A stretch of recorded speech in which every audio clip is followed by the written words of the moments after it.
Hi friends, ಅಸ್ಸಲಾಮ್ ಅಲೈಕುಮ್. Red coconut chicken curry ಹೇಗೆ ಮಾಡೋದಂತ ನೋಡಿ ತೋರಿಸ್ತಾ ಇದ್ದೀನಿ ಫ್ರೆಂಡ್ಸ್. ನೀವು ಕೂಡ ಮನೆಯಲ್ಲಿ ಟ್ರೈ ಮಾಡಿ. ಬನ್ನಿ ಮಾಡೋಣ.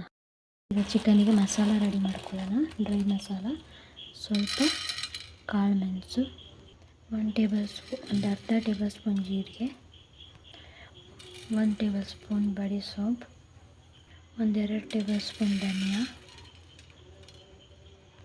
4 ಲವಂಗ, 2 ಚಕ್ಕೆ, 1 ಏಲಕ್ಕಿ. ಈಗ ಚೆನ್ನಾಗಿ ಮಿಕ್ಸ್ ಮಾಡ್ಕೋಬೇಕು, ಚೆನ್ನಾಗಿ ಹುರ್ಕೋಬೇಕು.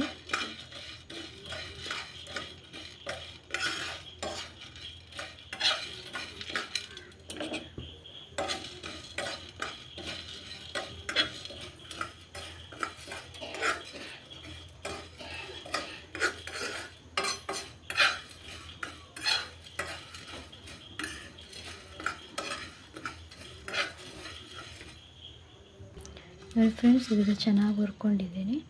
ಇದೀಗ ನಾವು ಒಂದು ಕೋಕೋನಟ್ ತೊಗೊಂಡಿದ್ದೀನಿ, ಚೆನ್ನಾಗಿ ತುರ್ಕೊಂಡು ಇಟ್ಕೊಂಡಿದ್ದೀನಿ. ಅದಕ್ಕೀಗ ಇದು ಹಾಕೋಣ. ಅದೇ ತವಕ್ಕೀಗ ಒಂದು 7-8 ಬ್ಯಾಡಿಗೆ ಮೆಣಸಿನ್ಕಾಯಿ ಹಾಕ್ಕೊಂಡಿದ್ದೀನಿ. ಇದು ಈಗ ಚೆನ್ನಾಗಿ ಹುರ್ಕೋಬೇಕು.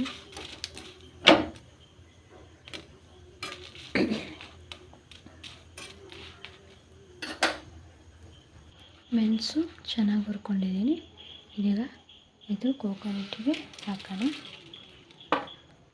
ನಾವು ನೈಸಾಗಿ ಪೇಸ್ಟ್ ಮಾಡ್ಕೋಬೇಕು. ನಾನಿದು ಗ್ರೈಂಡರಿಗೆ ಹಾಕ್ತಾಯಿದ್ದೀನಿ. ನೋಡಿ ಫ್ರೆಂಡ್ಸ್, ಅಲ್ಲಿ ತನಕ ನಾವು ಚಿಕನ್ ಗ್ರೇವಿ ಮಾಡ್ಕೊಳ್ಳೋಣ. ಪಾತ್ರೆಯಲ್ಲಿ 4 ಟೇಬಲ್ ಸ್ಪೂನ್ ಆಯಿಲ್ ಹಾಕಿದ್ದೀನಿ. ಅದಕ್ಕೆ ಸ್ವಲ್ಪ ಕರಿಬೇವು ಸೊಪ್ಪು, ಆಮೇಲೆ 1 ಆನಿಯನ್ ತೊಗೊಂಡಿದ್ದೀನಿ. 1 ಆನಿಯನ್ ಹಾಕ್ತಾಯಿದ್ದೀನಿ. ಈಗ ಚೆನ್ನಾಗಿ ಫ್ರೈ ಆಗಬೇಕು. ಚೆನ್ನಾಗಿ ಮಿಕ್ಸ್ ಮಾಡ್ಕೊಳ್ಳಿ. ಗೋಲ್ಡನ್ ಬ್ರೌನ್ ಆಗಬೇಕು. ಇದೀಗ ಗೋಲ್ಡನ್ ಬ್ರೌನ್ ಆಗಬೇಕು. ಚೆನ್ನಾಗಿ ಮಿಕ್ಸ್ ಮಾಡ್ಕೊಳ್ಳೋಣ.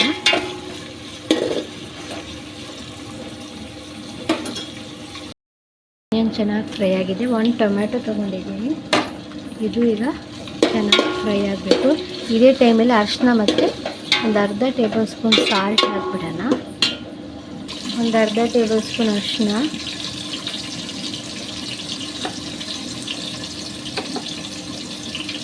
ಒಂದು ಅರ್ಧ ಟೇಬಲ್ ಸ್ಪೂನ್ ಸಾಲ್ಟ್ ಹಾಕಿದ್ದೀನಿ. ಚೆನ್ನಾಗಿ ಮಿಕ್ಸ್ ಮಾಡ್ಕೋಬೇಕು.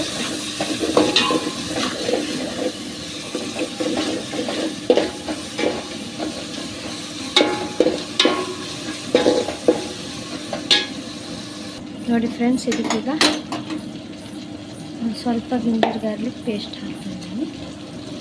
ಈಗ ಚೆನ್ನಾಗಿ ಮಿಕ್ಸ್ ಮಾಡ್ಕೋಬೇಕು.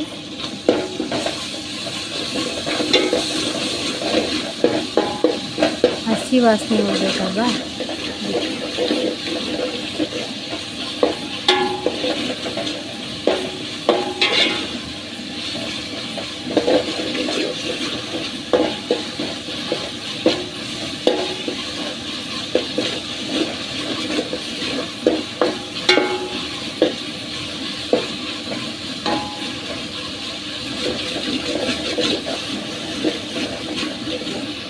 ಇದಕ್ಕೆ ಸ್ವಲ್ಪ ಚಿಕನ್ ಮಸಾಲ, ಮತ್ತೇನು ಹಾಕೋದು ಬೇಡ. ಎಲ್ಲ ಗ್ರೈಂಡಿಗೆ ಹಾಕಿದ್ದೀವಲ್ಲ, ಎಲ್ಲ ಮಸಾಲ ಪೂರ್ತಿ ರುಬ್ಬಕ್ಕೆ ಹಾಕಿದ್ದೀವಲ್ಲ, ಇದಕ್ಕೇನು ಹಾಕೋದೇನು ಬೇಕಾಗಿಲ್ಲ.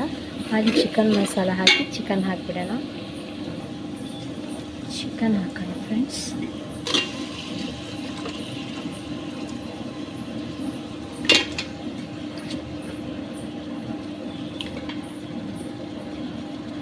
ಈಗ ಚೆನ್ನಾಗಿ ಮಿಕ್ಸ್ ಮಾಡ್ಕೊಳ್ಳೋಣ. ಹೈ ಫ್ಲೇಮಲ್ಲಿಟ್ಟು ಒಂದು ಅರ್ಧ ನಿಮಿಷ ಮಸಾಲೆಯಲ್ಲಿ ಬೇಯಲಿಕ್ಕೆ ಬಿಡೋಣ. ಅಲ್ಲಿ ಪೂರ್ತಿ ಬೇಯಬಾರ್ದು, ಸ್ವಲ್ಪ ಬೇಯಬೇಕು. ಆಮೇಲೆ ಅರ್ಧ ರುಬ್ಬಿರೋ ಮಸಾಲದಲ್ಲಿ ಬೇಯಿಸ್ಕೊಂಡ್ರೆ ಆಯಿತು. ಇದೀಗ ಚೆನ್ನಾಗಿ ಮಿಕ್ಸ್ ಆಗಿದೆ. ಉಪ್ಪು ಎಷ್ಟು ಬೇಕಷ್ಟು ಹಾಕ್ಕೊಳ್ಳಿ. ಚಿಕನಿಗೆ ತಾಗಬೇಕಲ್ವ, ಅಲ್ಲಿ ತನಕ ಸ್ವಲ್ಪ ಇದು ಮುಚ್ಚಿಬಿಡೋಣ. ಚಿಕನಿಗೆ ಮಸಾಲ ಚೆನ್ನಾಗಿ ಹೀರ್ಕೊಂಡಿದೆ. ಇದಕ್ಕೀಗ ನಾವು ಗ್ರೈಂಡ್ ಮಾಡಿರೋ ಮಸಾಲ ಹಾಕೋಣ. ನೋಡಿ ಫ್ರೆಂಡ್ಸ್, ಗ್ರೈಂಡ್ ಮಾಡಿರೋ ಮಸಾಲ ಹಾಕಿದ್ದೀನಿ. ನಿಮಗೆ ಎಷ್ಟು ಗಟ್ಟಿ ಬೇಕೋ ಅಷ್ಟು ಗಟ್ಟಿ ನೀವು ಮಾಡ್ಕೋಬೋದು. ನಿಮಗೆ ಎಷ್ಟು ನೀರು ಬೇಕೋ ಅಷ್ಟು ನೀರು ಹಾಕಿ ಮಿಕ್ಸ್ ಮಾಡ್ಕೊಳ್ಳಿ.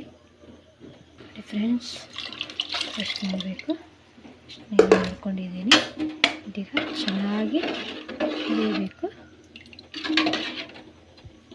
ಉಪ್ಪೆಲ್ಲ ಸರಿ ಇದೆಯಾ ನೋಡಿ, ಉಪ್ಪು ಹಾಕಿ. ಫ್ರೆಂಡ್ಸ್, ಇನ್ಸ್ಟಂಟ್ ಆದ ಚಿಕನ್ ಕರಿ ರೆಡಿಯಾಗಿದೆ. ನೀವು ಕೂಡ ಮನೆಯಲ್ಲಿ ಟ್ರೈ ಮಾಡಿ, ಕಮೆಂಟ್ ಮಾಡಿ. ತುಂಬ ಟೇಸ್ಟಾಗಿ ಆಗುತ್ತೆ. ರೆಡ್ ಚಿಲ್ಲಿ ಕೋಕೋನಟ್ ಕರಿ ತುಂಬ ಟೇಸ್ಟಾಗಿ ಆಗುತ್ತೆ ಫ್ರೆಂಡ್ಸ್. ನೀವು ಒಂದ್ಸಲ ಮನೆಯಲ್ಲಿ ಮಾಡಿ ನನಗೆ ಕಮೆಂಟಲ್ಲಿ ತಿಳಿಸಿ ಹೇಗಾಗಿದೆ ಅಂತ. ನೆಕ್ಸ್ಟ್ ವಿಡಿಯೋದಲ್ಲಿ ಸಿಗೋಣ.